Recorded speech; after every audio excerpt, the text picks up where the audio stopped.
di Treviso. Riprendiamo la linea di nuovo in diretta su Antenna 3 in questa nuova edizione straordinaria, anche oggi 8° giorno di emergenza coronavirus in Veneto. E allora vi ricordo, facciamo il punto della situazione.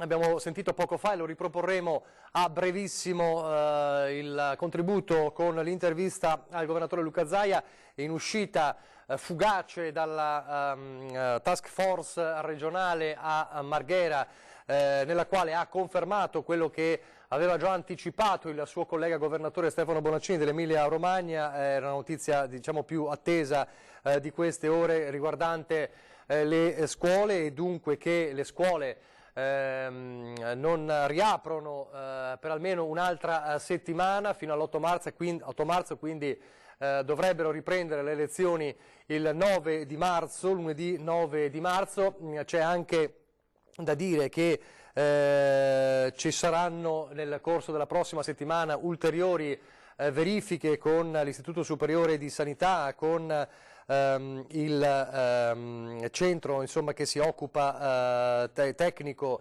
del governo, per capire se si potrà riaprire definitivamente le scuole il 9 di marzo, quindi ulteriori aggiornamenti sulla riapertura delle scuole la prossima settimana.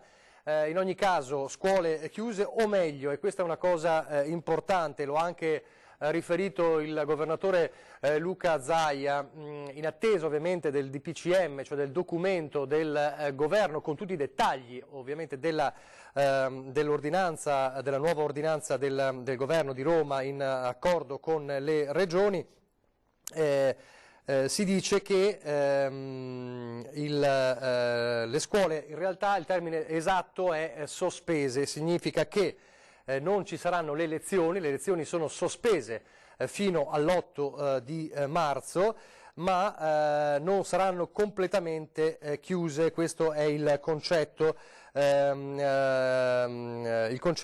fondamentale, quindi un po' si va verso quella soluzione che si intravedeva anche con l'assessore regionale Donazzan, la possibilità che la prossima settimana, ma questo verrà appunto poi confermato definitivamente una volta che questa sera, fra qualche ora, avremo in mano anche il documento del governo e ce l'avrà anche la regione, la soluzione con l'apertura delle scuole per il personale ATA, per i docenti, per il personale ausiliario, ma non per i ragazzi, gli studenti, gli alunni, i bimbi, quindi lezioni sospese fino all'8 marzo, le scuole sospese. Questo è il concetto di base. Per quanto riguarda le messe, per quanto riguarda i musei e per quanto riguarda i cinema, probabilmente un'altra settimana di chiusura, ma con delle restrizioni, o meglio delle restrizioni, quindi probabilmente ci saranno forse delle aperture con restrizioni, ma questo deve essere ancora vagliato concretamente.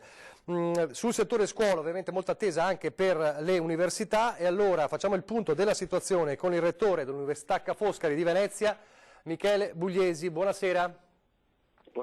Buonasera. Allora, facciamo un punto sulla questione università. Cosa accade all'Università Ca' Foscari in questo caso dalla prossima settimana? Abbiamo reiterato sostanzialmente le condizioni che avevamo già attivato la settimana appena trascorsa, con in più però un'attenzione maggiore all'erogazione della didattica con modalità da remoto. Quindi abbiamo sollecitato i docenti, abbiamo organizzato il supporto degli uffici per dare la massima offerta dei corsi non in presenza. Lo stesso vale per le lauree che si vengono erogate di nuovo con modalità a distanza. Tutto il personale docente e non docente è al lavoro, dove è possibile, con modalità telematiche, ma questo era già una situazione che avevamo la settimana scorsa. Senta, da rettore, insomma, auspicava una riapertura delle attività o questa precauzione è necessaria secondo lei? Ma guarda, sul piano dell'epidemia e della diffusione del contagio non so dirle, non sono un esperto. È un fatto che i ragazzi sarebbe stato non semplice averli in classe un preavviso così ravvicinato, perché vengono da molto lontano, molti sono da stranieri, molti sono da fuori regione e molti ci segnalavano una certa paura nel pensiero di venire in classe. Quindi avevamo già immaginato, insomma, che anche in caso di un'apertura avremmo potenziato la didattica online, così che, insomma, da ridurre il numero di presenze e comunque dare servizio a chi non si fosse sentito in grado di frequentare per questioni personali, per valutazioni sulla situazione. Su quello che sta accadendo invece sulla psicosi, un po' sulla tempesta mediatica, spesso anche dall'estero, che commento si sente di fare? Insomma, è una situazione molto molto particolare, dal suo osservatorio. Sì, è una situazione esagerata oggettivamente, però insomma qua si è generata anche sul conto di una comunicazione che i primi giorni era molto allarmistica, insomma. Quindi adesso poi i media hanno amplificato molto il messaggio, c'era la conta dei contagiati ogni minuto, cioè insomma headlines su headlines, se questo crea un senso, diffonde anche un senso di panico. Le misure mi sembrano, insomma, a questo punto eccessive, non sta a me dirlo, certo è una situazione che mostra un livello di attenzione forse esagerato. D'altra parte, insomma, le reazioni sono quelle che sono, una volta che si lancia un messaggio e poi viene recepito come viene recepito. A questo punto credo che sia importante dare il senso che è quello che abbiamo inteso fare. Continuiamo a mantenere dei livelli precauzionali, ma le attività ricominciano gradualmente anche utilizzando le tecnologie di cui disponiamo e che peraltro sono in uso già da tempo. Questa è un'occasione per potenziarle. Ecco, la lascio subito, le faccio un'ultima considerazione, ma in parte l'ha già detto lei. Mi pare di capire che se si fosse scelto per la riapertura, insomma, completa, probabilmente comunque ci sarebbe stata poca frequenza, questo è il concetto? Beh, i primi giorni certamente, no? Tra l'altro sono molti ragazzi che si dovevano semplicemente anche organizzare, quindi lunedì difficilmente avremmo potuto fare le classi piene, poi insomma la psicosi un po' c'è, insomma la gente non va in treno, non c'è nessuno che vieta di andare in treno, no? Ci sono una serie di attività che hanno visto un calo di frequenza, quindi fatalmente ci immaginavamo una situazione di questo genere, per cui eravamo già pronti a sopperire a questo con le attività online. Ma è una soluzione questa ragionevole per un tempo come quello che si prefigura. Dovessimo andare oltre sarebbe davvero complicato. Ecco, dovesse protrarsi, mi ha anticipato la domanda, dovesse protrarsi lo scenario che si apre qual è? Beh, si crea più complicato. È già complicato ora perché non tutta la didattica comunque si riesce a fare online, ci sono i laboratori, ci sono attività che devono essere per forza fatte in presenza e quelle dovranno essere per forza calendarizzate. Un ulteriore ritardo amplifica questo problema. Poi comincia a diffondere anche un tema di preoccupazione rispetto alle iscrizioni, perché abbiamo gli Open Day, cominciamo a promuovere l'offerta formativa dell'anno prossimo, le iscrizioni da parte di studenti stranieri avviene in questi mesi, quindi insomma sperabilmente questa settimana in più contribuirà a contenere il contagio e a ripristinare condizioni di serenità prima che, oltre che di sicurezza, e quindi al momento non mi sento di fare previsioni su cosa potesse succedere con l'ultima settimana, perché conto che alla fine di questa settimana le attività possano ragionevolmente riprendersi. Grazie mille allora al rettore dell'Università Ca' Foscari di Venezia, Michele Bugliesi, grazie del suo contributo e grazie delle sue parole di chiarezza importanti, insomma, per tanti anche studenti che ci stanno guardando. Grazie davvero. Allora, grazie. Allora, mi dicono che è pronto il contributo con l'ultimissimo aggiornamento, cioè quello del governatore Luca Zaia poco fa all'esterno della task force di Marghera, il contributo sulle nuove decisioni, sulle conferme di quanto arriva da Roma dopo la call conference. Allora vediamo Zaia poco fa. Guardate, intanto il decreto, il DPCM, sembra che non ci sia un'ordinanza questa volta, ma ci sia un DPCM con l'intesa, è in fase di redazione. Abbiamo avuto incontri tutto il giorno, io ho iniziato da stamattina alle 9, Siamo nella direzione di una proposta che fa il governo alla luce del comitato scientifico nazionale che c'è, e quindi di illustri esponenti del mondo della sanità, dell'Istituto Superiore della Sanità, che danno delle direttive. A me sembra che l'emergenza c'è, senza drammatizzare, però è pur vero che non ci sono delle aperture, nel senso che ci troviamo sicuramente con la chiusura ancora delle scuole, o meglio più che chiusura, sospensione, quindi ci andranno ovviamente gli impiegati delle scuole, quindi le scuole verranno mantenute in funzione ma senza gli studenti. Dall'altro c'è tutta una serie di misure di contenimento del contagio relativamente ai musei, ad altre partite come i cinema, ai grandi eventi, gli eventi in generale, fino all'8 di marzo. E ripeto, siamo in attesa del documento per rileggerlo e vedere quali sono le indicazioni.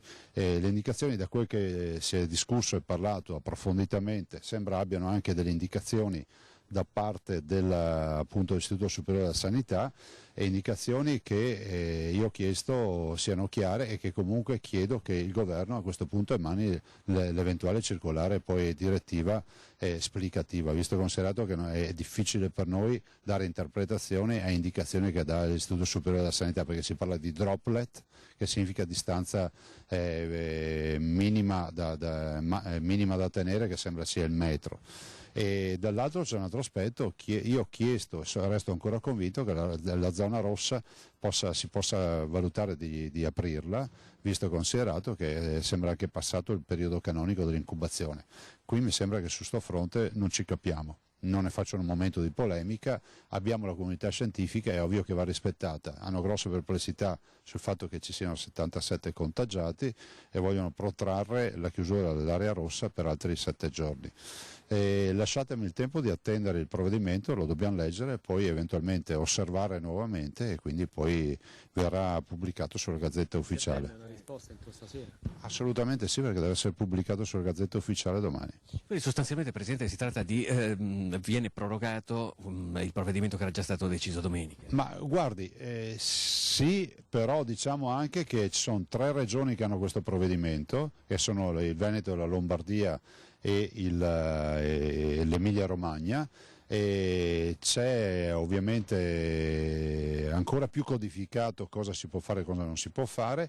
C'è preoccupazione per i 600 casi della Lombardia e i 200 casi ormai, con 33 persone ovviamente in cura in ospedale, delle quali 11 in terapia intensiva in Veneto, e i modelli ovviamente gli algoritmi che ci danno un'impennata dei contagi. Fino ad ora abbiamo cercato di circoscrivere i contagi, ovviamente il caso Treviso è emblematico, che il tema è stato di un contagio avvenuto direttamente all'interno dell'ospedale. Sembra che ci siano nuove direttive anche da parte dell'OMS rispetto ovviamente all'utilizzo dei presidi o quant'altro. Adesso cercheremo di capire. Abbiamo chiesto, questo ve lo posso dichiarare, ho chiesto che vengano anche rivalutati gli standard per eventuali terapie intensive, letti, posti di terapia intensiva diciamo d'emergenza, che non possono evidentemente, pur nella loro efficienza nelle cure, sottostare a dei parametri da periodo di pace dove ci possiamo permettere di tutto, anche il mazzetto di fiori. Cioè, in questa fase dobbiamo pensare a curare i cittadini, curarli bene. Voglio dirvi che noi per quanto riguarda questo siamo già attrezzati anche con le attrezzature che dovevamo avere e che abbiamo comprato in tempi non sospetti. Traducendo, cioè riducendo in sintesi estrema la vicenda, cioè lei aveva chiesto, sosteneva la riapertura delle scuole, invece venne riconfermata per un'altra settimana la chiusura delle scuole e altre misure restrittive anche per musei, luoghi pubblici come cinema, teatri e anche le chiese. Io traducendo è molto semplice, intanto è bene essere chiari, vi potete andare a vedere le mie dichiarazioni. Io ho sempre detto che sono per una ripresa, però vi ho sempre detto che ci vuole una validazione scientifica, questo l'ho detto in ogni caso, perché noi non ci possiamo assumere la responsabilità di scelte che non hanno base scientifica. L'Istituto Superiore della Sanità e tutti i tecnici dicono, in linea anche con quello che sta succedendo nei paesi a livello internazionale, è quello di dare la chiusura. Cioè, avete visto purtroppo che la Svizzera ha chiuso addirittura il salone dell'automobile, Berlino addirittura rinuncia alla fiera più grande del turismo che ci sia a livello internazionale, che doveva tenersi la prossima settimana, e tutta una serie di ristrettezze, ad esempio come la Gran Bretagna per la chiusura delle scuole o quant'altro.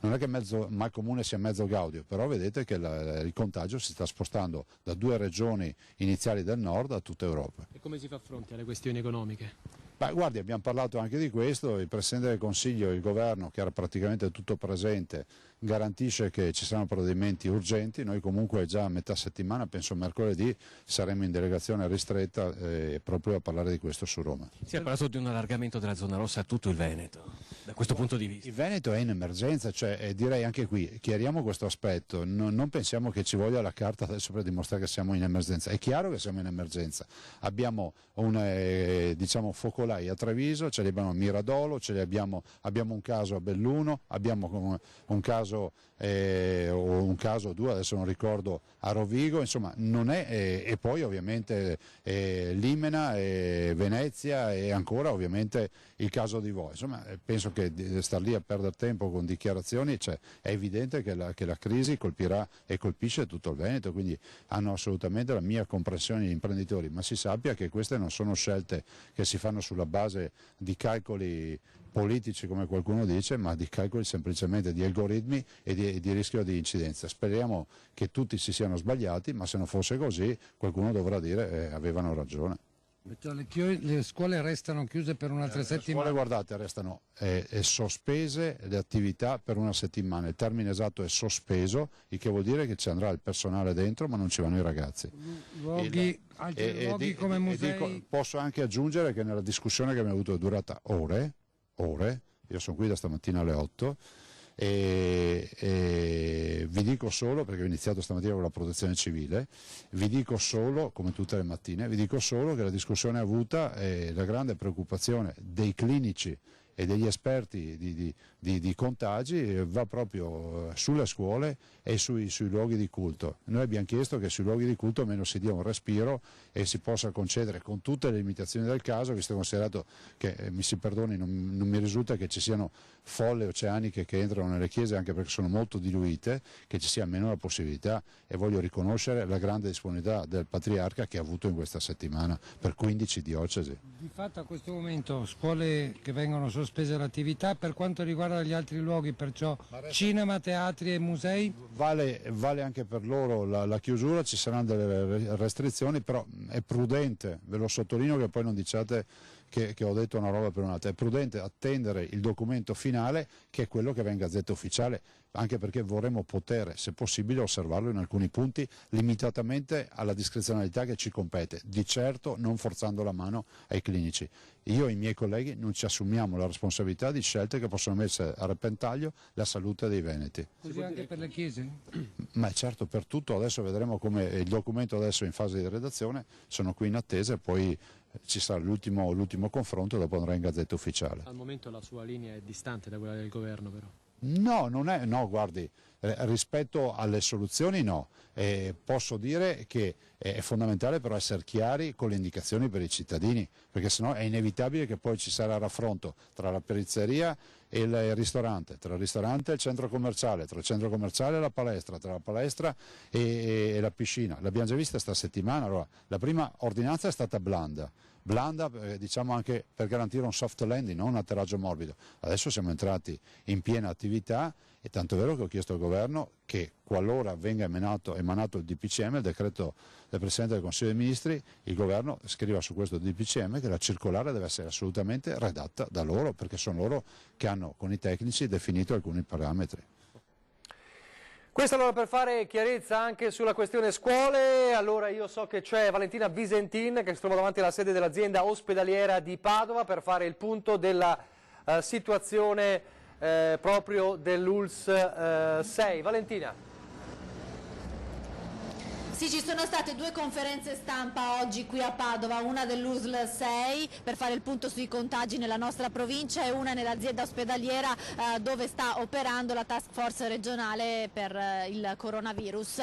Partiamo dai dati forniti dall'USL 6 che ha parlato di 118 contagi nella provincia di Padova che si devono dividere nei due cluster, quello di Vo dove ci sono 77 casi e quello di Limena dove invece ce ne sono 17. Di questi 118 contagiati, 106 sono in isolamento domiciliare, cioè sono a casa e non presentano sintomi, 12 invece pazienti sono, 11 sono ricoverati, il 12° invece è la persona deceduta, ovvero Adriano Trevisan. Per quanto riguarda le persone che sono in isolamento domiciliare, queste persone non si trovano solo a Vo o a Limena, ma anche nei comuni di residenza, e quindi i sindaci sono stati i 19 sindaci di questi comuni interessati sono stati prontamente avvisati dall'USL 6 Euganea. Ecco perché appunto in questi giorni abbiamo visto messaggi su Facebook dei vari sindaci che parlavano di casi di coronavirus nei loro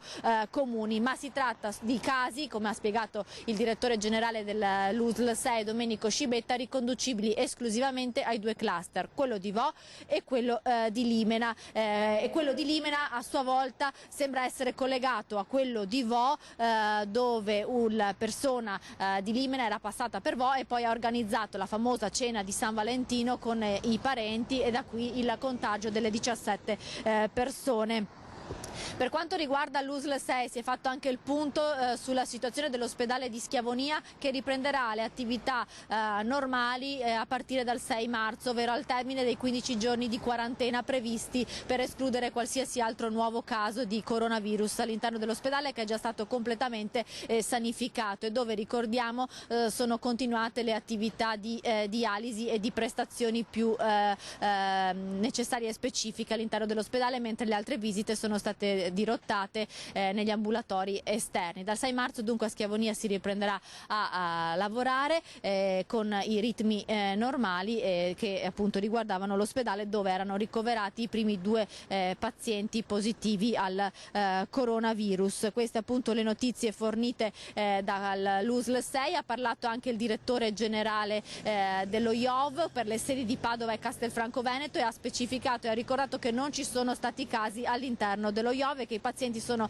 trattati con un percorso particolare che previene appunto qualsiasi contatto, visto che anche tutti i medici sono muniti di kit di protezione per evitare qualsiasi tipo di posizione a rischio, insomma, e per evitare qualsiasi contatto con i pazienti oncologici, che sono ovviamente i più fragili. Poi c'è stata una conferenza stampa con la task force regionale qui in azienda ospedaliera a Padova, che ha parlato invece delle 17 persone che sono ricoverate qui all'ospedale di Padova. La gran parte di queste persone, 11, sono nei reparto delle malattie infettive, ce ne sono invece solo 6 in terapia intensiva. Di queste 3 sono ancora intubate, una invece è stata stubata proprio poche ore fa, e si tratta di un anziano che ha più di 70 anni, altre 3 invece sono trattate con la terapia ad ossigeno, ma sono persone appunto che hanno un quadro clinico un po' più critico rispetto alle altre, ma comunque ovviamente sono tutte sotto controllo. Questo appunto per quanto riguarda le persone ricoverate. Tra le altre cose hanno fatto sapere dall'azienda ospedaliera che è in arrivo proprio oggi un farmaco antivirale dagli Stati Uniti che non è commerciato, che non è venduto qui in Italia, ma che può essere utilizzato in base e quindi prescritto sotto responsabilità medica, e quindi verrà somministrato ai pazienti ricoverati. Sta arrivando proprio in queste ore. Intanto da ieri sono in funzione le 3 tende esterne all'ospedale, una davanti al pronto soccorso, le altre 2 invece sono vicino al reparto di malattie infettive. Si fa all'interno di queste tende un pre-triage, quindi vengono visitati all'interno solo quelle persone che si presentano con dei sintomi influenzali, e da lì appunto viene effettuato il tampone per capire se sono positivi o meno al coronavirus. Sono state visitate 68 persone ieri, 38 oggi. Per quanto riguarda invece lo screening, quindi i tamponi, sono stati effettuati in questa prima settimana di emergenza 8.000 tamponi. La gran parte sono quelli che riguardano il comune di Vo, dove si è completato lo screening epidemiologico. Si attendono gli ultimi 1.000 risultati, ma i tamponi sono stati terminati. Al momento l'indice di contagio è del 2%, ovvero solo il 2% della popolazione di Vo è stato contagiato dal coronavirus, coronavirus, e si tratta di persone che comunque hanno avuto stretti legami con i primi 2 pazienti. Altri 1300 tamponi invece sono stati effettuati in pronto soccorso a Padova a persone che si presentavano con i sintomi dell'influenza. Benissimo, grazie a Valentina Visentin perché hai fatto il quadro completo dell'intera provincia. Grazie per il tuo contributo. Fra poco ti rivedremo dove? Adesso ci spostiamo nuovamente nella zona dei Colli per parlare con il sindaco di Arqua Petrarca e con un altro ristoratore per fare il punto con loro della situazione per quanto riguarda questa serata e la giornata di domani con dei ristoranti dei Colli che hanno sofferto maggiormente questa emergenza coronavirus. Grazie davvero Valentina Visentin e a Federico Cibotto che ti accompagna in questo lungo viaggio di oggi. Grazie davvero. Allora, lo ha introdotto proprio Valentina Visentin, le due facce, i due volti di questa emergenza sono da un lato quello sanitario e dall'altro quello economico, e l'abbiamo letto questa mattina ma ce lo facciamo spiegare nel dettaglio. Le considerazioni molto importanti dell'ufficio studi della CGA di Mestre. Abbiamo al telefono il coordinatore dell'ufficio studi della CGA di Mestre, Paolo Zabeo. Buonasera. Buonasera a voi. Mi scuso per l'attesa, ma ci sono tanti collegamenti e tante informazioni da dare, come può capire. Avete oggi, stamattina, insomma, nel vostro comunicato, nella vostra nota, messo dei punti fermi, e dei punti fermi abbastanza significativi. Una situazione del genere protratta mette a rischio una zona che dà oltre la metà del PIL italiano, è così? Sì, regioni come il Veneto, la Lombardia, l'Emilia Romagna, ma anche il Piemonte e la Liguria, cioè tutte le principali regioni del nord, messi assieme producono metà del PIL, cioè della ricchezza prodotta in questo paese, metà del gettito fiscale che finisce nelle casse dello Stato, 2/3 delle esportazioni partono da questi territori. Insomma, siamo il motore economico del paese. Se si blocca questo motore economico è evidente praticamente che si ferma il paese. Quindi qual è il pericolo?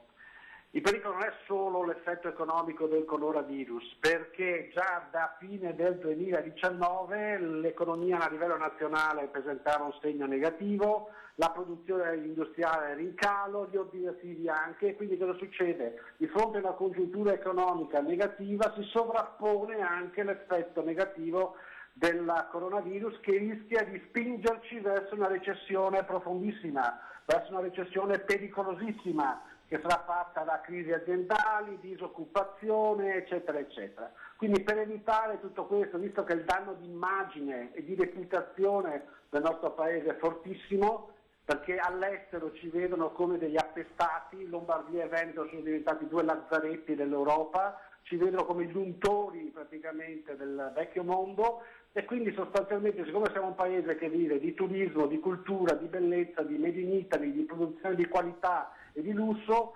sostanzialmente questi marchi che ci stanno affibbiando rischiano praticamente di farci morire, tra virgolette, economicamente. Quindi questo dobbiamo evitarlo, e quindi è indispensabile che il governo, dopo le misure emergenziali che ha approvato ieri sera, che ovviamente riguardano solo i 12 comuni interessati dalla zona rossa, mette in campo invece una misura strutturale di medio-lungo periodo, da qui a 2 anni, con investimenti ingentissimi, almeno 10 miliardi, per far ripartire l'economia con i grandi investimenti in infrastrutture materiali e immateriali, ammodernando il paese, rivedendo questa pubblica amministrazione che non funziona. Dopodiché bisogna anche, ci mancherebbe, pagare i debiti della pubblica amministrazione, perché mai come in questo momento i fornitori della pubblica amministrazione devono essere pagati, perché continuano ancora a non esserlo, e ricordo che non più tardi di un mese fa la Corte di Giustizia europea ha condannato il nostro Paese perché lo Stato non paga le proprie aziende private in Italia.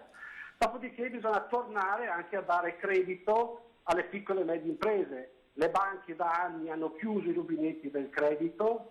In Veneto nell'ultimo anno, 2019 su 2018, sono crollati di quasi 3 miliardi di euro i prestiti, e quindi è evidente che se le piccole e medie imprese del nostro territorio non hanno liquidità a disposizione, fanno fatica a investire, fanno fatica a rimanere nel mercato e quindi a creare nuovi posti di lavoro. In ultima analisi ovviamente bisogna anche rifinanziare gli ammortizzatori sociali e soprattutto estenderli a quelle categorie che non ce l'hanno, come il turismo piuttosto che le microimprese. Quindi è un'operazione importante, significativa, ma se non si fa questo rischiamo grosso. Senta, una cosa, le misure previste emergenziali, almeno quelle sono soddisfacenti secondo voi? Quelle prese dal decreto? Sì, insomma... però guardi, le faccio un esempio molto banale, serviranno relativamente a poco. Nel caso del Veneto stiamo parlando solo del comune di Vo Euganeo, che è una realtà che ha 3.500 abitanti, per carità qualche azienda è giusto aiutarla, ci mancherebbe perché stanno soffrendo, ma a un tiro di schioppo, ripeto, a un tiro di schioppo da Vo Euganeo, cioè 10 minuti di auto, c'è la stazione termale più importante d'Europa. Stazione termale più importante d'Europa, quella di Abano Montegrotto, 100 hotel, 6.000 dipendenti, cioè quindi sono più di schioppo e sostanzialmente hanno visto crollare, se non si sono praticamente svuotati tutti gli hotel, quindi quella realtà là rischia praticamente di implodere. Se non si intervengono con tutta una serie di misure a sostegno, praticamente quel distretto del benessere rischia di saltare, ripeto, 6.000 posti di lavoro, quindi per carità le misure emergenziali vanno benissimo, ma è chiaro che sono di emergenza, invece noi abbiamo bisogno di misure strutturali per mantenere in piedi e rilanciare questo Paese, questa regione in particolar modo. Grazie allora a Paolo Zabeo, il coordinatore dell'ufficio studi della CGA di Mestre, che ci ha dato il quadro della situazione, il grido delle imprese, insomma è questo in questi giorni e in queste ore. Grazie a Paolo Zabeo. Allora, anche a proposito di questo, lo ricordo, lunedì 2 marzo ci sarà l'incontro, il tavolo di concertazione delle categorie economiche con l'assessore allo sviluppo economico della regione Roberto Marcato a Venezia e quindi si farà un po' il punto della situazione a diversi giorni dall'inizio dell'emergenza, siamo a 8 giorni con oggi. Adesso alla pubblicità e torniamo subito.